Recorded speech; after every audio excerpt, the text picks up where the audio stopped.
Welcome to the Automotive Tech Week Megatrends event on the cockpits of the future. My name is Hayley Bull and I'm director at the international content firm 3Vision. Delighted to be having this conversation with the executives who are shaping the future of entertainment in our cars today.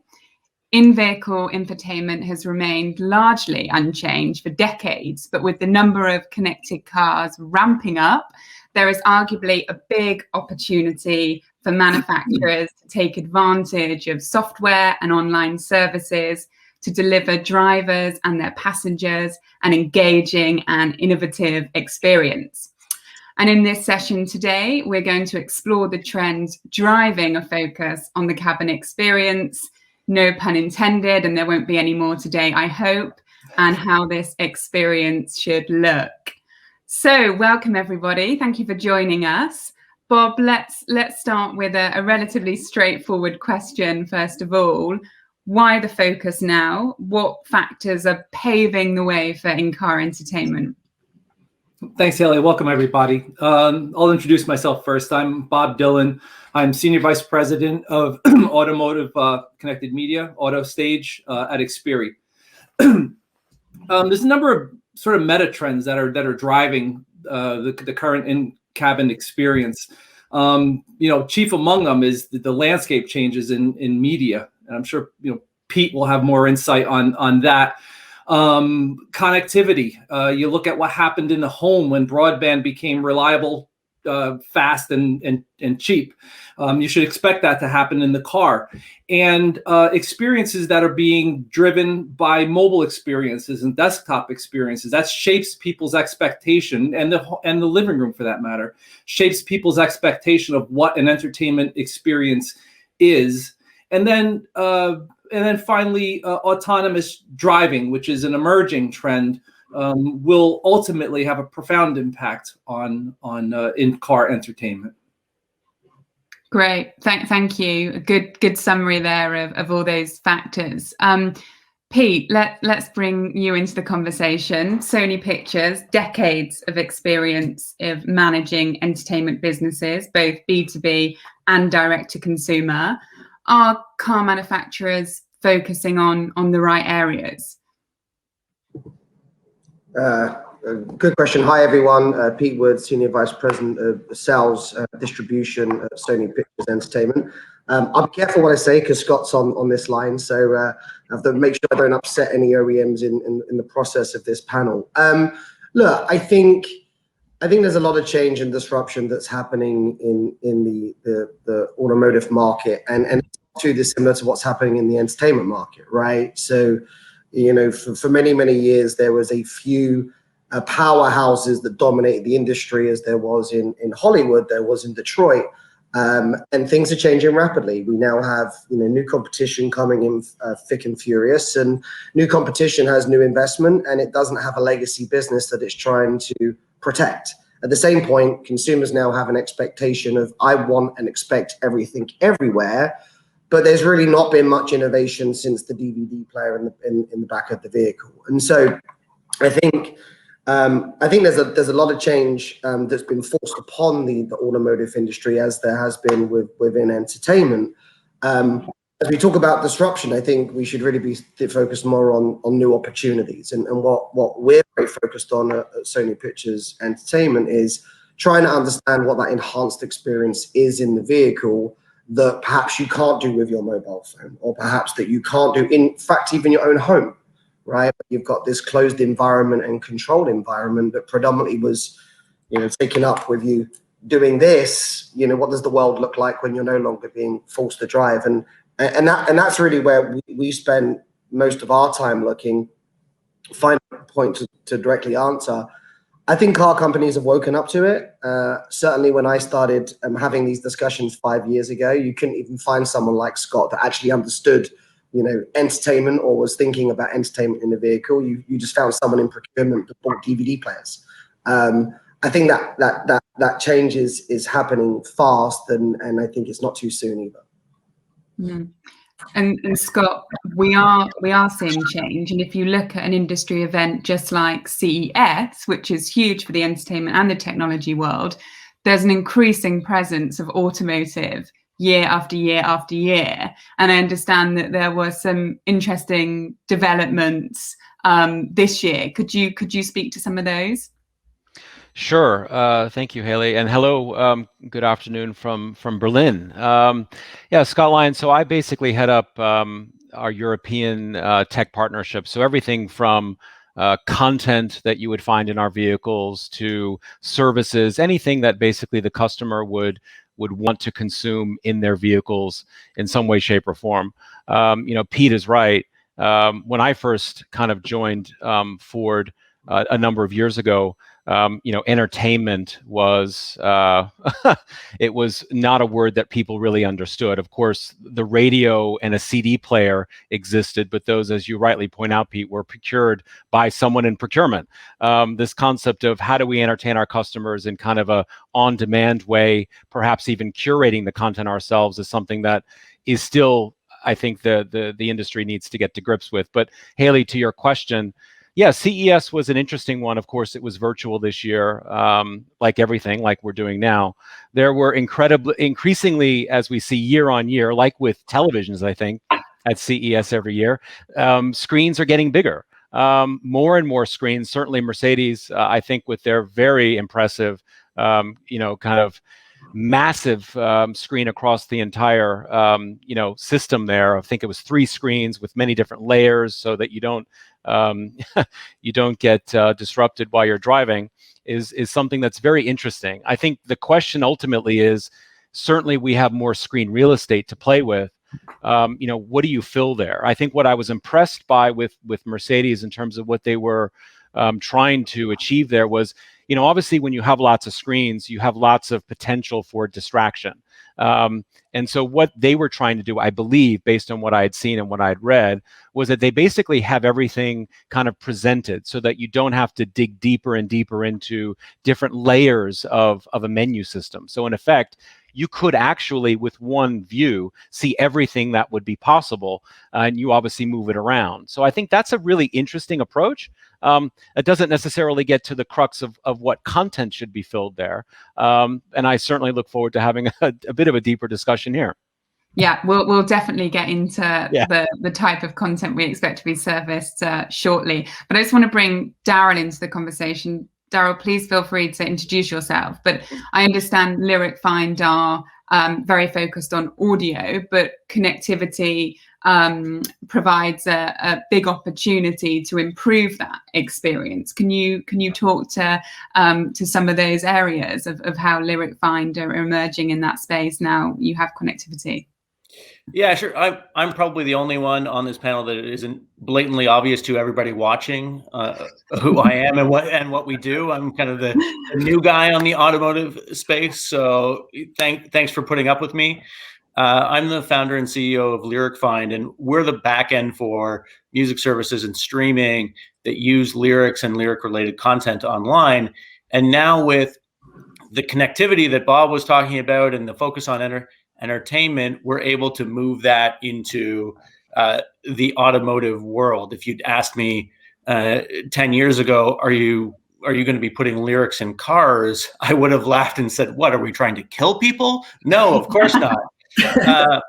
But that reality is now here, where we're doing licensing deals to add lyrics into the automotive experience for those scenarios that Bob was mentioning before, like autonomous driving or charge time entertainment or rear seat entertainment, or all those different areas where it's not while somebody is actively driving, but the connected car and the shift to everything being connected enables that. And and beyond just straight lyrics themselves and synchronization, you can add in translations of content. You can add voice search capabilities, similar to what you would see in home devices.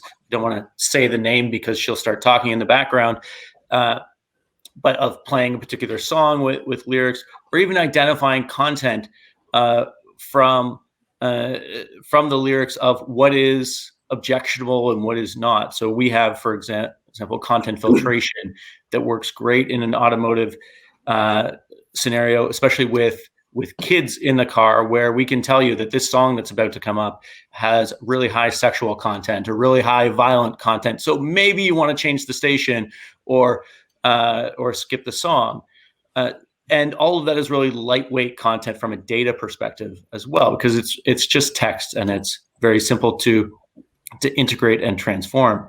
So being able to do that and take advantage of all of those screens that Scott was talking about, and have that content in there along with all the other different pieces, is a huge and really, frankly, for me, very fun area of development of the music industry to start to get involved in.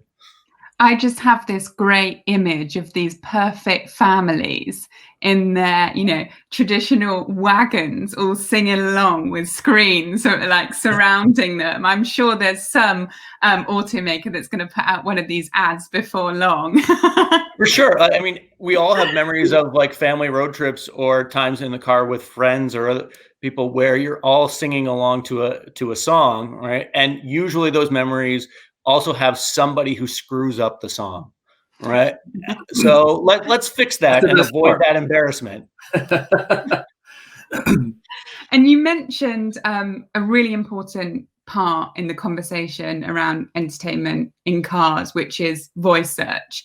Clearly, and Pete, I'd like to talk to you a little bit about this. There is a different way that audiences need to interact and engage with content in car that they don't usually in a residential environment. How is Sony, when they've been looking into this, thinking about the different experience that you need to offer and the way that you let your customers discover and engage with your content? Yeah, I mean, we sort of look at it as a sort of, pre and post autonomy world, right? So there's only so much you can do with driver distraction in a period of time where someone's got to drive their car. And so, our focus certainly has been, how do you just improve the general experiences that consumers expect to have in the car, right? So whether that is access to their services that they might have in other places, or in fact, what are we doing to replace, as I said, the DVD player, right? That's sort of step one. When you start to then think about each experience, you got to think about, who's what? Is it kids in the back of the car? Is it dad in the passenger seat and mom in the driver's seat? And those experiences might be mutually exclusive, right? The things that you're able to do, you might have to think differently. So for us, and I'm very blessed to be part of the world's largest entertainment company, we're not bound by a specific genre or focus of either content or a medium of content. We think that there's a place for voice gaming and interactive gaming. We think there's a place for brought-in devices, and we think there's a place for brought-in devices that are complementary to built-in screens and devices. And all of this is overlaid with some basic ideas of the thing that drives most of these industries forward for consumers is ubiquitous access, right? I want to get in a vehicle, press a button, and it just works, right? I don't want to Scott's point, have to go 28 screens deep on a CSM to figure out accessing an app that I already had on my phone. Like, that's not a great experience. And so we're very much of the case of, we don't have all the answers. Clearly, we've announced things like the Vision S, which lets us have a playground to think about what those experiences are. But outside of that, we're also being driven by, Bob Darrell and Scott and the other companies out there to think about how we utilize our IP differently and reimagine our business over the next 10 years. Hayley, if I can build on that, you mentioned voice control, and obviously that's important. I mean, I think one of the major themes that people have to reckon with is the fact that the car is not a mobile phone on wheels. I mean, I actually heard a car company say that ours is a mobile phone on wheel, and it's not. That's a mistake. The car is a unique environment, and experiences succeed when they fit the environment that they're experienced in very, very well. And voice is obviously very important in the car, and it always will be, even in autonomous vehicles. And the key to enabling a great voice experience is context. And for entertainment, that context is metadata. So at Xperi, last year we merged with TiVo, and TiVo has the best catalog of media metadata, bar none, in the world, and we have a natural language processing technology that utilizes that. Just to give you a practical example, you should be able to say that movie with Tom Hanks and the volleyball, and you should find it. That's a great discovery experience. It shouldn't be on the driver to remember, the movie with Wilson. Like whatever you should, that natural language for it to work requires context. And so one of the keys to enabling these experiences is metadata. Yeah, I think we can all agree that there needs to be a seamless experience when you're driving for obvious reasons. That's a really interesting point to slightly pivot the conversation we're having here. We know that smartphones and app providers are playing a huge role in everyday consumer entertainment experiences. But what does that mean for in-car? Scott, do you see smartphones and embedded content coexisting, or is it an either-or experience here? Well, I think it depends on who you would ask that question. For me personally, I think it has to be they have to complement each other, because that's not the way that the world works. I have been in meetings where ideas are floated, and it's like, well, that's not the way that the world works. Why would we do that? So you have to. I think the challenge that automakers have, even some of the startups that are in this space around the world, is that I guess entertainment and content is something that we're all used to. We consume it on our phones. We have it in our house. We have many different ways to do it. We've grown up with it. It's very personal, but it's also something that we think is critical to what we want to do in our lives to get from A to B and the things that we do. For me, music has always been important. I started my career out at MTV. So for me, it's always been important for me how to consume content and what it is. And I think the challenge that what we need to do is to say, what content makes sense to be put in the vehicle, what makes sense for the vehicle to deliver that content, to take advantage of a vehicle form factor, the connectivity, the screens, obviously some of the kind of tech that's built into the cabin, and then obviously the kind of smartphone. What element does that bring? Obviously, there's a personalization there that you have. There's all the different elements. For me, I have Spotify on my phone. Obviously, I get into a vehicle, I can use CarPlay and Android Auto to deliver that. Of course, you can still deliver that via an embedded experience and perhaps enhance that. I think the conversations that we want to have with different companies is less about replicating what a smartphone does, because there's no sense in doing that. Smartphone does it very well. How can we, tweak the experience and enhance it so that we can deliver lyrics, so that we can deliver a whole range of different things that actually take advantage of what the vehicle has and what it's capable of doing. That's my personal thing, and it's something that I'm working with my colleagues to try and deliver, and it's something that I think is a very challenging thing to do. Yeah, I think from a car perspective and looking at and a consumer perspective, the expectation on the consumer side is absolutely that it has to be complementary and it has to work together. There's nothing that's more frustrating than saying, oh, I have to subscribe to another audio streaming service when I've got my phone and it has everything on it. It has all my personalization. It's got my playlist, and yet I can't access that through a car. Or if the only way I can is through an auxiliary audio input that then I'm trying to control it on my phone. And then that's not a great experience, right? And you think about lyrics, if I'm streaming an audio source into the car, but there's all these screens up for the car, but I can only view the lyrics on my phone, and I'm passing that around to everybody in the car. It creates an extremely frustrating experience if that's the case. Whereas if it really all ties together and you build the interface for that content that you're already paying for and already subscribing to into the automotive UI, so that it's designed for somebody while they're driving, or designed for multiple people to consume at the same time, you can really make a far, far better experience and have the people in the car love it so much more. So a tweaked experience, an enhanced experience. I guess what everyone is interested in, if we're just bringing existing services into the in-car environment and we're enhancing them, who's making the money here?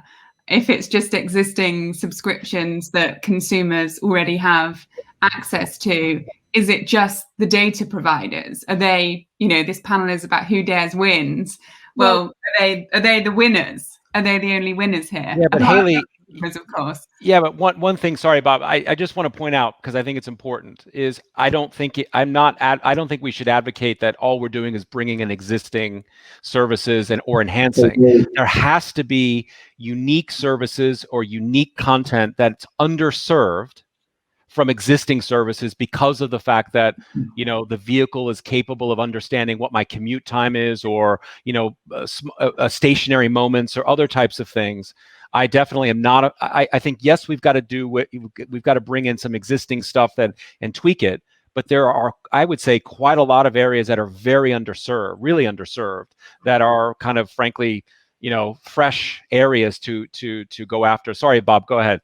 No, that's okay, Scott. What I was going to say is I agree with everything Scott said. You have to do something unique. In addition to delivering what people already expect and complement what's going to be there. But you don't have to answer the question specifically. You could just look at what else happens in the marketplace. Let's take Roku as an example.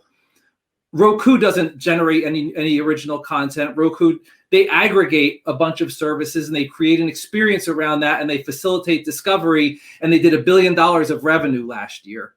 And they did $1 billion without monetizing the top 3 apps on their platform. So, the financial opportunity here in just doing the simple task of creating an experience around platforms that people already are subscribed to, already use, is huge. And then you layer on top of that what Scott was saying of, what can you do that's unique to the car? I mean, you think about the pandemic, we all probably had the experience of playing an online Zoom game, to stay in touch with people. And, as I was playing those, it's like, this kind of feels like those games we used to play in the car when we were kids, So there's got to be something there. How do you bring those unique experiences? How do you couple it with a discovery experience around the things people already do? And then there's tremendous revenue opportunities in that. I also agree. I think the other thing there that we have to be mindful of is to be realistic of what can actually be achieved in what time frame. And my experience has been, and I have a belief that everything is complementary. I think the idea that it's a closed ecosystem, that you're not going to support apps and services that that live outside of the vehicle, in the vehicle, but somehow consumers are just going to stop watching what they were watching or stop listening to what they were listening to. I think that's dumb, and I think that disappeared the second the mobile device was put into each of our hands.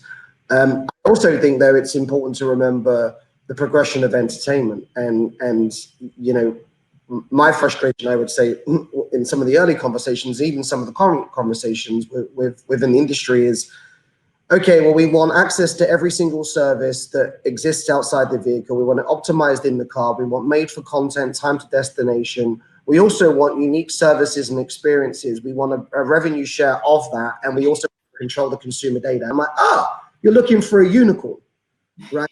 If you have that business approach, you will not deliver anything. You have to be realistic about what is possible with the world as it sits right now. And I always go back to 2006, and Steve Jobs famously said, today we launch iTunes movie service, and there's 75 great movies to pick from. That was what it was back then, and that was perfectly acceptable. Now, the world has moved on, and consumers, obviously have different expectation, but I think we have to do baby steps. I think we have to do baby steps along the road in partnership. There are companies, we talk about voice. Voice certainly plays a role, but then the question is, well, whose voice is it we're actually listening to? Because that determines who's picking the metadata and whose services you're connected to. And that's a bit of a tech war going on. From our point of view as Sony Pictures, we're agnostic of that. We've been very clear that we're an arms trader to the industry, and we've been very good, I think, in the last 20, 30 years. 75 years this year is our official anniversary. I think we've been really good at trying to partner and understand more and more that, one format doesn't win. I think you've got to be accepting of all of those things. And that's where I always say to everyone, which is, if your expectation is you're going to solve everything day one in the vehicle, you've already lost. But you've got to take baby steps, and you've got to find partnerships like with companies that are on this call here to figure out what we can do in its infancy, so that when the future does happen, there are these new immersive, complementary, great services. It is interesting, Hayley and Pete. I'm not sure if everyone saw this, but touching on your point about being realistic and some of the business models, there was a very interesting article that came out either yesterday or today on The Verge, talking about kind of Apple executives and striking it a little bit into their 30% and some of the internal communications. I think that, and I shared that internally on my end with people to say, hey guys, look. There are some really interesting discussions that happened. How do we relate and learn from some of the past mistakes or some of the past history in this space? Obviously not necessarily related to automotive, but really related to content or relationships with companies.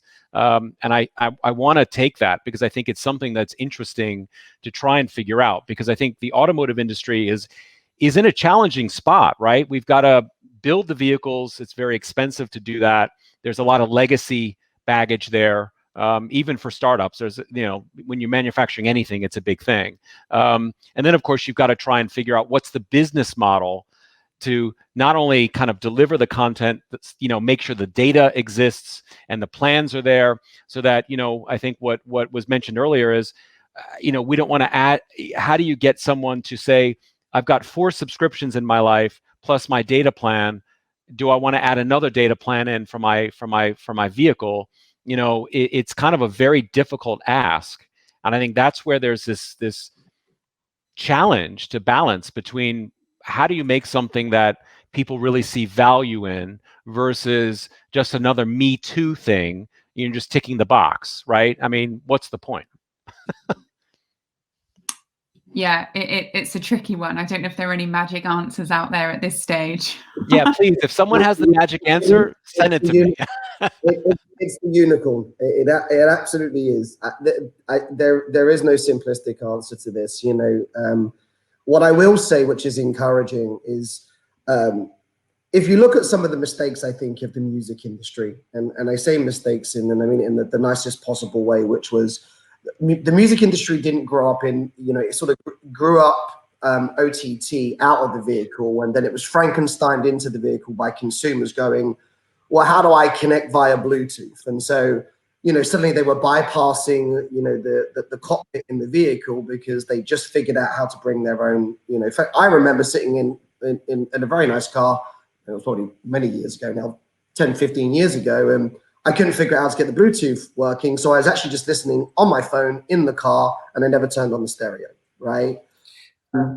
I remember doing all sorts of different methods. I had an FM transmitter. I had an auxiliary headphone cable that went into a cassette tape that I could put into a cassette player to play it. I put aftermarket stereos in, anything to get other sources of music in there other than just the basic radio that was there. I think that was the norm. And, the output of all of that is, I feel like the car industry almost missed the beat, right? And then they're playing catch up to just enable access to the service that consumers kind of already had access to. But now you can have the sleeve of the track that you're watching pops up on screen, like, wow, like that didn't my world, right? The other challenge with the music industry is most people, one subscription is enough, right? I think I saw a report that said the average global subscription level for music is like 1.1 accounts. That's because music is very binary and very simplistic in the sense that pretty much across the board, all content is available at the same time across all services.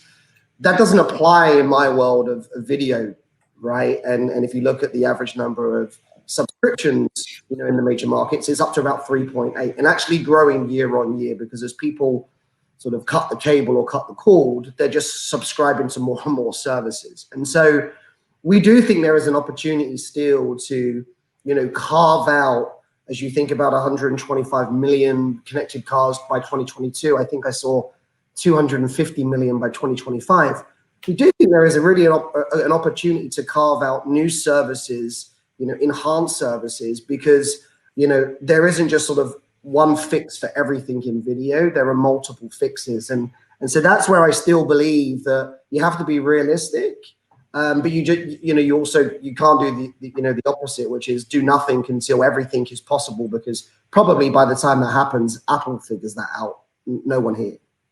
Hey, can I build on something that you said? Because we're talking about ways that we could do things in an enhanced way and that are unique for the car. And we're focusing on connectivity, but take a step back and just realize that in 2021, the car audio system in almost all cases is the best audio system you own.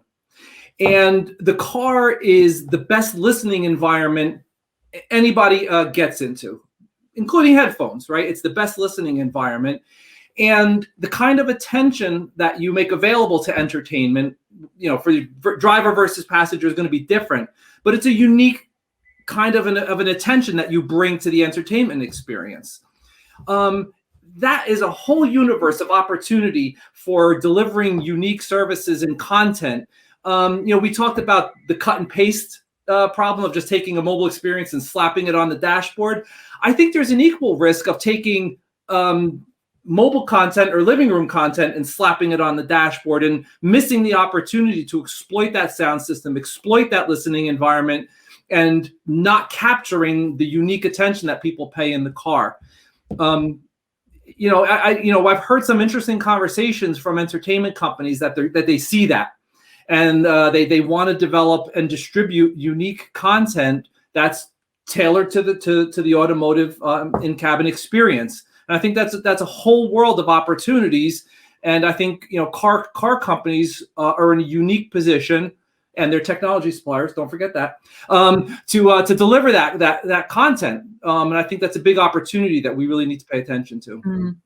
And you mentioned, Scott, before that there is lots of content that's underserved in automotive. We've got one of the biggest studios in this session. What content are we talking about? Is it a unique, tailored, short form type of destination driven show, or are we looking for special films, TV series? Any ideas there? Well, I think it depends on the market, and it depends on what people are really interested in. I think ultimately, the types of scenarios that exist in vehicles today and moving forward are going to be new experiences for people. As more people start to own battery electric vehicles, they're going to have some time that they've got to charge, what we're calling stationary moments. Obviously, AVs, of course, are completely entertainment cabins on wheels. So I think what I'm not a fan of is, as we've said, I think many times, is just saying, okay, let me just shove a streaming service of content, of whether it be movies, into the vehicle. Yes, do I want to watch 20 minutes of my Netflix series that I left off in my house the night before or the morning? Maybe. But I think we've got to be, people actually have many other ways to consume that content on their tablets or other things. Not to say that the in-vehicle cabin isn't the ideal place. I think it really comes down to, where should we be spending our effort? Obviously, Pete, I would assume that, obviously the creation of content is not cheap, and continues to kind of become expensive as obviously people, as there's more outlets for it, there's more competition for the best writing talent and the best this and that. So, we need to be smart about what content makes sense. I'm thinking about, what was that short form, video service that failed? Exactly. I mean, that was a prime example of, hey, let's create some short content, and actually no one really wanted it. So it not necessarily in that form. So I don't have the answer for you, Hayley, in terms of that. I do feel that personalized content, making sure that we can deliver content that is perhaps timed for specific moments. It could be, for example, you're obviously in an AV and your journey is going to be 25 minutes. Maybe there needs to be some content there. There's obviously a whole range of other what we're calling not traditional content. There could be obviously health related content or other types of things that, because we're in a small cabin, we may be able to actually enhance based on certain features that could be really interesting to explore. So again, I think it's I like this space because I think there's a lot of uncharted territory that is up for discussion. I think if we were to have this discussion even next year or 2 years from now, the landscape will be very different than it is now. Hey, Scott, what about, you just tripped the thought that we discussed inside Xperi. The car knows a lot about the occupants, right? For safety reasons, right? There's safety mandates around the world that prescribe at least a certain amount of monitoring, and there's technologies from Xperi and others that can do much more. We know how many people are in the car. We know how old they are. We know their gender. We know their race. We know their mood, and we, we can use that information to create tailored experience as well. And that's something that's true in the car. That's not true anywhere else. Yeah, I think the big opportunity is building that experience and the customization and taking advantage of the screen real estate to enhance the entertainment experience rather than just cutting and pasting. So with music, it can be things like having album art up on a big screen. It can be the synchronized lyrics or translations. It can be the ability to browse through, like with the TiVo database. You can browse through and find out everything about the artist and their influences and where they came from and get all of that data. With video, it can be things like group watching and you've got 7 maybe people in a minivan, and maybe 5 of them want to watch one thing and 2 of them want to watch something else, and you can synchronize all of that up and create a much better watching experience that doesn't disturb the driver or doesn't disturb the other people in the car, and augment that with additional information and experiences. And what Scott was talking about, customizing options based on the route, or customizing music selection based on the time of day, or the car knows that you're commuting to work, so let's customize a playlist or recommendations based on stuff to like pump you up to go into the office or to go to school, or all of that can be built on top of the existing content sources. The existing services can be used as effectively just a big database of content, but the opportunity for the automotive industry is to build an experience that's customized for that location and for the car on top of that database. Hayley, one thing that John and Daryl, one thing that you had touched on, which I think maybe we could dive a little bit into, is, I mean, let's put ourselves in the vehicle as the driver, right? When I'm driving, I have different habits when I'm driving and when I'm on the road than I would at home. I have less patience for, I don't want to listen to something that I don't want to listen to in the car. It obviously is a terrible experience. And so clearly, I think the concept of being satisfied very quickly and served content quickly without the stress of, the kind of looking for different radio stations, or radio is absolutely important and is something that I really enjoy listening to. But obviously, if I'm in somewhere else that's not familiar to me, and I've got foreign radio stations that I have no idea what they are, and I'm just constantly scanning, right? And so I think it's interesting to just dig deeper into this idea of how the driver and certainly the passengers have a different level of acceptability of what they want to do and what they're willing to purchase potentially while they're in that car on a road trip or in a stressful moment in the middle of a highway. Yeah, I was just to touch upon that. One of the biggest drivers that we see when people think about experience, like if I say at Sony Pictures Entertainment, let's talk about experience. People start to straight away go to VR and AR, like this mythical thing.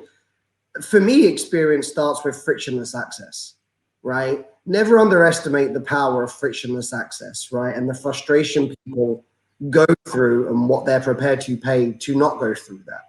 And some of the best examples of that is if you look, way back in the day, Blockbuster Video was a great experience. I mean, it genuinely was. You went down there, they had every single movie on the shelf. It was pretty cheap to do it. It was a great business until such a point where you could just sit on your sofa and press one button for a premium price and had video on demand, right? And that really changed the whole dynamic of the retail rental business. We also saw that same thing happen again, fast forward, which was red boxes outside of Walmart suddenly meant people went, well, I'm not going to pay $20. I can get it for $1 and it's right there. And that seemed to be like a really good business until we had on-demand services on every single device in and out of our home. And again, for $5 more, you can now rent a movie instead of going to Redbox, even though Redbox is still a great, distribution business. And so whenever we look at it, we try to start with like the baby steps and the simplicity first, right? Which is, we did a consumer study. I want to say it was last year or the year before. And we looked at what was happening in the car with consumers and what were the challenges. And we saw these sort of really interesting studies and consumer habits and behaviors about the road trip. One that we saw was the head of the household or the eldest child in the household, the night before, pre-planning, loading up all of the different devices with different media, right? And that just was the thing that they had to do. And that was perfectly acceptable, even though what that then meant is at some point somebody had loaded up on dad's mobile phone, Toy Story 3, and now dad's got to put his brand new phone in the back of the vehicle, and now, little Billy's dribbling all over the brand new iPhone, and now I've got this fear of missing out because I don't have my phone, right? That was one that we saw. Another one that we saw, which I thought was just fascinating, was this, basic idea of control, right? You talk, Scott, about, what do you want to do when you get in the car? Okay, one of the things we saw was, okay, well, the mobile phone is the solution or the tablet is the solution. Kids have got them in the back, we're good to go. We saw over and over again in these studies that, dad would get in the car, put the kids in the car seat, drive in, and suddenly one of the kids is screaming. They can't reach the tablet because nobody wants the kid to touch the tablet, and they want to change the content that's on the tablet. So what does dad have to do? He either has to do that back-breaking sort of lean around the seat and hope that he touches the right button to get content to play, or they were actually pulling over to the side of the road, getting out of their car, getting into the back of the car to reset content, right? So if we don't solve even those, we got to start with the basic stuff, and there is absolute value in that. Like there's absolutely consumers that will say, I will pay for you and making my life easier. Then you can talk about experience in the way of enhanced services once you solve the basics. Frictionless. You're hitting really close to home with those analogies, Pete. Getting PTSD here. So this topic always raises so many questions from the audience. So in the minutes remaining, I feel we should try and address a few of those. One for you here, Daryl. Has there been any research carried out that shows consumers will really value lyrics? And secondly, will you be able to provide this in different languages? Yeah, absolutely. I mean, we've done research and other people have done studies that show that it's lyrics are important to 80+% of streaming users. In terms of engagement, we see about a 15% increase in listening session time in that when lyrics are there. And the proof is in every streaming service that's out there right now. The fact that they all have lyrics integrated into their services now to talk about what the value to customers is. In terms of languages, yes, we currently support, I believe it's 34 different languages that we have dedicated teams transcribing the content for, and that continues to grow. So yeah, we're very much global and have content in pretty much every major language that you can think of at this point. Great. a good one around 5G. Will any manufacturers start to offer 5G connectivity for free for competitive advantage? Wouldn't that be nice? We'll let the automakers sort that one out, and the rest of us will just reap the benefits. Scott, you're probably best positioned. Yeah, sign me up. Sign me up. I can only imagine, you know, someone in the finance department or someone in purchasing figuring that one out, right? I think the answer to 5G, of course. I mean, obviously, yes, that's a no-brainer. But offering it for free, I'm not sure I understand. Well, if we're going to offer something for free, the economics need to work. You know, otherwise it doesn't make sense. So I think the answer to that question is I don't believe so, but I do believe that there are other ways of offering connectivity to our customers via relationships that we have with companies that we bring into the vehicle. You know, that's clearly something that I think a lot of automakers are trying to work on for sure. You know, data is still expensive, and if you look at the average life of a vehicle is about what, 10 years. So, you know, for connected vehicles and perhaps even a second owner of a vehicle, you know, you've got to think about the vehicle needs to stay connected to deliver certain experiences, OTA updates, and other types of things. So it's a complicated space. Scott, one of the things that I've always wondered about, you know, from me as an audience member question for a second, why can't I just pair my car to my phone and use my phone's data connectivity for streaming or things like that? Why do I have to buy a premium connectivity package? Historically, that's really been about the fact that the hardware in the vehicle has not allowed for a second SIM, right? You need to have another SIM that allows you to then connect your particular data plan. That I've definitely seen some stories where some automakers are looking to allow you know, customers to pair their own data plan that they exist and bring that in. That's definitely a trend that we see. I think we need to see how that materializes. But yes, you would basically add like a auto package to your existing plan that may be, you know, like $1 more or something. Who knows? There's a couple of manufacturers that do the hotspot. Yeah. And actually it's underutilized and known about because there's also an incentive for OEMs to data plans, right? The other thing about, you know, 5G for free, to Scott's point, I'm not sure what value that brings if it's not attaching to additional monetizable services that are in the car. I think it becomes a marketing fad, and by the way, there's plenty of companies that might do it as a marketing, because it's the buzzword at the moment, 5G.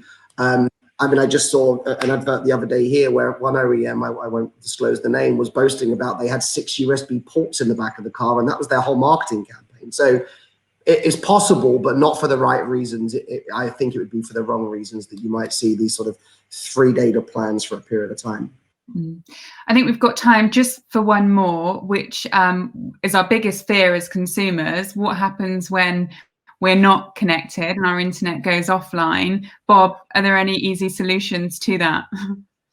Well, I mean, I guess it's no different than any other connected platform. There's you know, when you lose the cellular connection or your house loses internet connection, you do something else. You play a game. You, heaven forbid, you may even talk to each other. Who knows? You know, the cars are driving through areas where there isn't connectivity, and as we talk about delivering an appropriate experience for the car, it has to include some sort of offline functionality. Great. Well, I think this is all we have time for now. But Bob, Scott, Pete, and Daryl, it's been such an insightful chat. So thank you all so much for giving up your time today. And I look forward to having this conversation lots more in the future. It's such an exciting space. So thanks to you all. Thank you. Thanks a lot. Yeah, bye-bye.